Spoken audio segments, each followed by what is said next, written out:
আসসালামু আলাইকুম ভিউয়ার্স, কেমন আছেন আপনারা? যে যেখানে আছেন আশা করি সুস্থ আছেন, ভালো আছেন।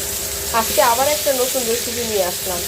আজকের রেসিপি হচ্ছে কই মাছ দিয়ে, মূলা দিয়ে, টমেটো দিয়ে আজকে আপনাদেরকে রান্না করে দেখাবো। সেই রেসিপিটা আজকে আপনাদের সাথে শেয়ার করতে যাচ্ছি। আমি প্রথমেই মাছগুলো ভেজে রাখছি, হলুদ মরিচ দিয়ে ভেজে নিচ্ছি। এখন একটু মূলাটা কড়াইয়ে একটু ভাজলাম, কারণ মূলা যদি না ভাজি তাহলে কিন্তু মূলা থেকে কাঁচা একটা গন্ধ বের হয়। সেই গন্ধটা যাতে বের না হয় সেই জন্য মূলাটা আমি একটু সামান্য তেলে মূলাটা একটু ভেজে নিব। এখন একটু কড়াইয়ে তেল দিলাম। এবার তেলের মধ্যে আমি কতটুকু পেঁয়াজ দিয়ে দেব।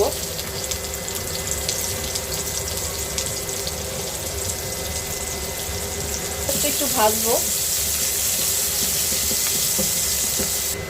দেখেন মোটামুটি আমার পেঁয়াজগুলো ভাজা হয়ে গেছে অলরেডি। এর মধ্যে এখন সামান্য একটু পানি দিব যাতে পেঁয়াজটা না পুড়ে।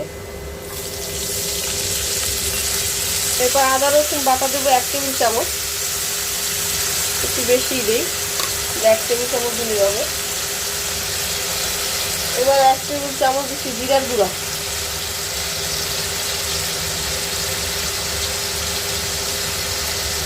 হলুদ গুঁড়া 1/2 টেবিল চামচ, এবার 1/2 টেবিল চামচের মতো গুঁড়া মরিচ। এগুলো দিয়ে ভালোভাবে করতে হবে। আর সামান্য পরিমাণ মতো আপনাদের লবণ দিবেন। এবার মশলাটা ভালোভাবে কষাবো।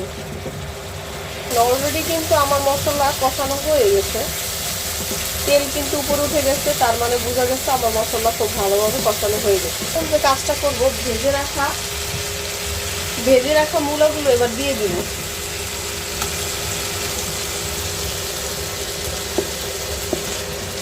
ভালো করে মূলার সাথে মশলাগুলো মিশাবো।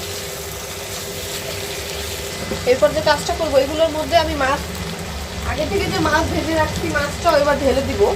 তাহলে হবে কি, ভালোভাবে মশলাটা ঢুকে মাছের মধ্যে। দেখেন আমি এইভাবে মাছটা দিয়ে দিব।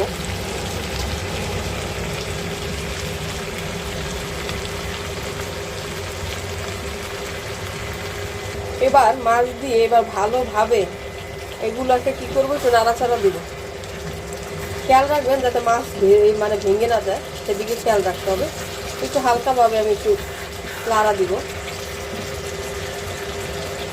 এবার যে কাজটা করব, এখন মূলাগুলো সিদ্ধ হওয়ার জন্য যতটুকু পানি প্রয়োজন ততটুকু পানি দিব। তরকারি প্রায় হয়ে গেছে।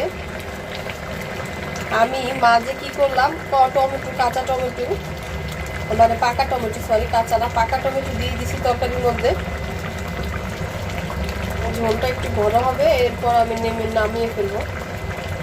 এই তরকারিটা অবশ্যই বাড়িতে ট্রাই করে দেখবেন। কই মাছ দিয়ে মূলা টমেটো দিয়ে ঝোল তরকারি খেতে কিন্তু অনেক টেস্ট হয় গরম ভাতের সাথে। অবশ্যই বাড়িতে একবার হলেও ট্রাই করবেন। আর আমার রেসিপি যদি আপনাদের ভালো লাগে, বেশি বেশি লাইক শেয়ার দিয়ে আমার রেসিপির পাশে থাকবেন। এটা শুরুতেই সবসময় বলে থাকি, বেশি বেশি একটু শেয়ার দেন প্লিজ আপনারা। হ্যাঁ, আজকের মতো এখানে রেসিপি শেষ করছি। আপনারা সুস্থ থাকবেন, ভালো থাকবেন। আসসালামু আলাইকুম।